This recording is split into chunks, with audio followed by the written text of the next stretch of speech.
Okay. Now, what I also want to test before we go mechanical is your distance control. And so we did yesterday 30 to 60. I want to do today like 100 to 150 first to start with. You can use whatever club you want as long as you hit it 100. If you do not hit it 100, we shall talk. Okay, and I want the ball to land 100. You with me? Okay. So go right at the 100-yard sign. It's actually 106, so it'll be a little short of that. True 100-yard shot, no wind, no nothing. So what kind of swing is it with that club to make it go 100? It's almost full. Just shy of a full swing? Yeah, it's just extra. So that was 103.7. So that's pretty good. I mean, from 100 to 150, I probably want you carrying within 3 to 4. On the other side, usually I give you 5 to start, but let's do 100 again. So how far is that full? It's about on 105 to 110. Okay. You're going to have to know which one of those two. Okay, let's do 100 yards again. Cool, you got to straighten that direction out a little bit. It's too long. That was a little deep. So that was 103.6. So that's not bad. Why don't you show me a full swing? Let's see how far your full swing actually goes. All right, so that was struck good. Let's see how far that goes. That should be like 110. 105.4 in the air, which is pitching out 107. So now let's say you had like, so you can take a little bit off of full swing, go 100 pretty confidently. Yeah. Let's say you went 110. You'd either bomb that, or what would be the next? Definitely go up to 50 degree. Okay. How far do you hit that full? 115. 115. Okay, so this should work out nice. It should be just shy of a full swing from 110. Is that correct? Now let's make this finish closer to that 100-yard sign, please.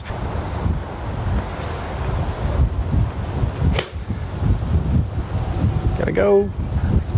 Go. Let's see. Yeah, that was short, I believe. Yeah, okay, so 106 in the air, 110 total, so not bad. Let's do it again.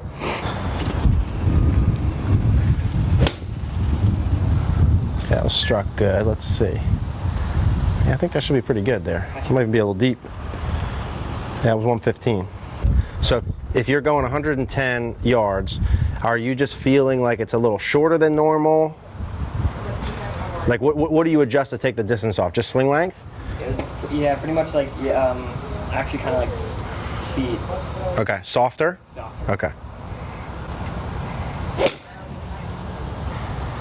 All right, that's solid. Ball flight pattern's good, 112. So good. So show me, so 115 is basically full? Yeah. Yeah, show me, let's do that. Because at the level we want to get to, I think 2 to 3 yards, 4 at most in the air is a pretty reasonable standard in the air. So 115.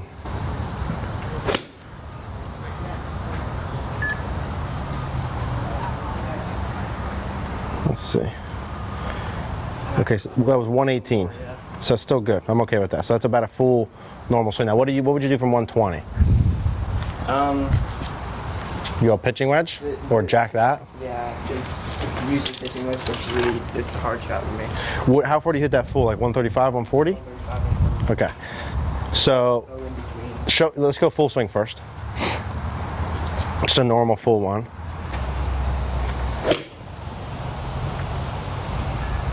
Okay, hit that clean. I can't really tell yet. Okay, 138. Yeah. Okay, let's do it again.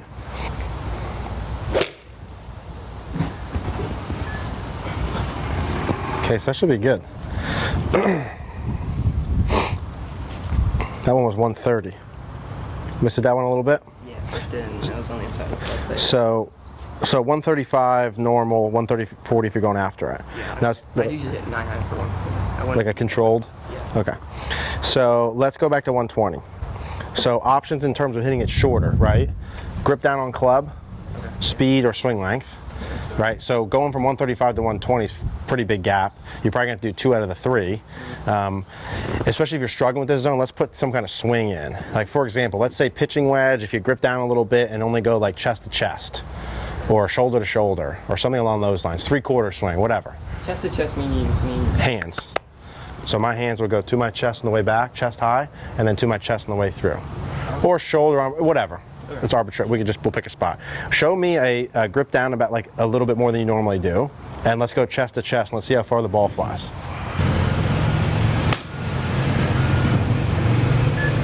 That might be less, which is fine. And we know. Okay, that was 103 in the air, 112 total. Let's go shoulder to shoulder, which isn't the worst thing in the world. Like really on the course, I wouldn't mind even if you had a pitching wedge swing for 100, 110, 120, 130, 135.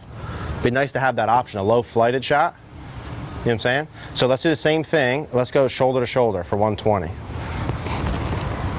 Just a little longer than that last one.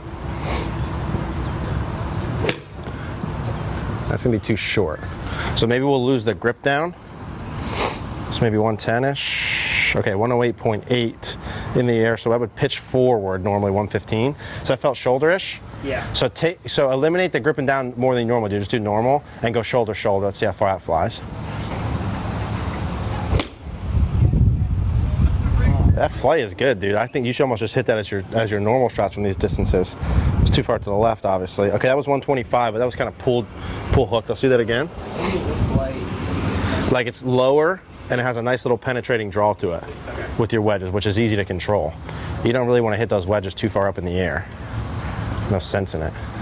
It's all about controlling the distance. So if you had 125 yards, how do you hit that? Is that a struggle as well? So you were pretty good at taking your other wedges and going just softer speed, right? Yeah. That when you were like controlling your swing length, you don't have control of that yet, so we got to work on that. Yeah. So why don't you show me your pitching wedge where you just take a little speed off? So like when you did it with the other ones, right, that took like 5 to 10 yards off on each one, pretty easy. Yeah. So let's go full swing pitching wedge, keep the swing length the same as normal, just bring the speed down a little bit and let's see how much yardage that takes off. I'm thinking if you do it, it'll be about 125. So it's kind of normal length and then just taking the speed down a smidge.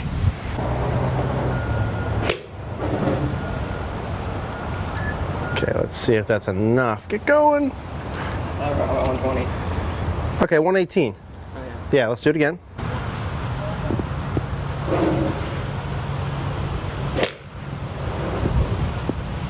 Okay, that's better.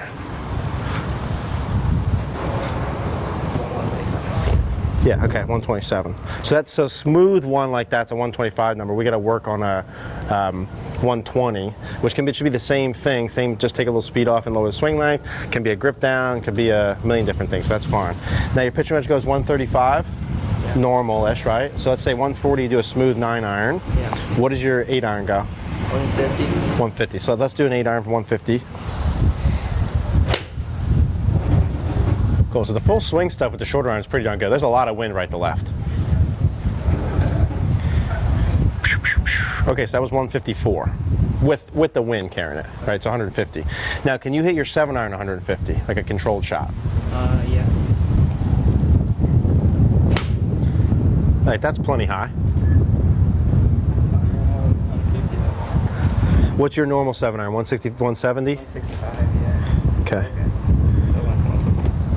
Okay, so let's do this. To go play competitively when you go, it's not enough to just have like one, like if I say 150, guys that can go out and play good shoot even par could probably do 100. Like let's say you do your 8-iron, you got to be able to hit your 7-iron 150 and probably even a 6-iron. That's that distance control when you go play in the field. There's gonna be a ton of in between shots, and these are all just on the 10s. What if you got 154 yards and you got a weird lie, it's downwind, it's cold, the pin's in a weird spot, and the greens are firm? That's a lot to handle. Like on all those things, you can't just hit a full 8-iron. You can't just go full swing, full shot, whatever. It's got to be, because if I just took your skill set when you're making full swings thus far, their ball flight pattern, if you chip and putt like a normal person and go play, you should be able to shoot pretty close to the scores you want to shoot already even now. Yeah. But you don't have some of the in-between stuff. You know, like I would be able to hit a 7-iron 150 and a 6-iron with different flights and stuff like that. You know what I mean? Skill-wise, we got to do this. So let's do this again. So what are you going to do to take off if your normal 7 goes 165, 170? Again, we're going to look at the same things. Grip down, swing length, speed. I would prefer you to do it by gripping down and swing length, but whatever works, works. Let's say I hit my 8-iron 150, okay? And I hit my 7-iron 165. I would make my 7-iron go from 165 to 150 by gripping down on the club more than normal. I typically would bring my feet a little closer than normal. You don't have to. And I would go like shoulder to shoulder. So for me, like a shoulder-to-shoulder feel usually takes one club off. Gripping down and going shoulder-to-shoulder for me takes about a club off. I don't feel like my speed changes all that much. Just a smooth, normal. Are you gripping down a little bit? Yeah. Yeah, let's grip down a little bit more than, yeah. Good.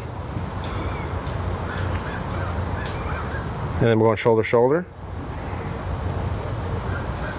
Yep.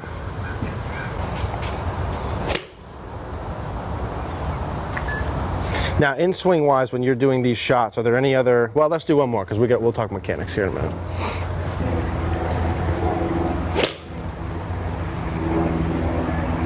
Okay.